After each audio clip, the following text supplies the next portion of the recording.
پاکستان میں جنوری کے مہینے میں دہشت گرد حملوں میں 42% اضافہ ریکارڈ، جس کے باعث سیکیورٹی آپریشنز بھی تیز کر دیے گئے ہیں۔ رپورٹ کے مطابق جنوری میں دہشت گردوں کے حملوں اور سیکیورٹی آپریشنز میں مرنے والوں کی مجموعی تعداد 245 تھی، جن میں 185 دہشت گرد، 40 سیکیورٹی اہلکار اور 20 عام شہری شامل تھے۔ رپورٹ میں بتایا گیا ہے خیبر پختونخوا سب سے زیادہ متاثر صوبہ رہا ہے، جبکہ بلوچستان دوسرے نمبر پر رہا۔ بلوچستان میں دہشت گردوں کی سرگرمیوں میں اضافہ ہوا، جہاں کم از کم 24 حملوں میں 26 افراد ہلاک، جن میں 11 سیکیورٹی اہلکار، 6 عام شہری اور 9 دہشت گرد شامل ہیں۔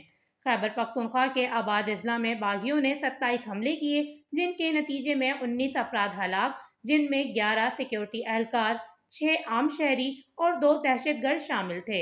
ساتھ ہی خیبر پختونخوا کے قبائلی اضلاع میں 19 حملے کیے گئے، جن کے نتیجے میں 46 افراد لقمہ اجل بنے، جن میں 13 سیکیورٹی اہلکار، 8 عام شہری اور 25 دہشت گرد شامل تھے۔ پنجاب میں دہشت گردوں کے 2 حملے ہوئے، جس میں ایک سیکیورٹی اہلکار زخمی ہوا۔ جنوری کے آخری روز دہشت گردوں نے ڈیرہ غازی خان کے علاقے جنگی میں پولیس چیک پوسٹ پر بڑا حملہ کیا، تاہم سیکیورٹی فورسز نے بغیر کسی جانی نقصان کے حملے کو پسپا کر دیا۔ سندھ اور وفاقی دارالحکومت اسلام آباد میں ایک حملہ ہوا، تاہم دونوں میں سے کسی میں کوئی جانی نقصان نہیں ہوا۔ اسی مہینے بلوچستان میں 2 خودکش دھماکے بھی ہوئے، جن کی ذمہ داری تحریک فتنہ الخوارج اور بلوچستان کی کالعدم تنظیم نے قبول کی۔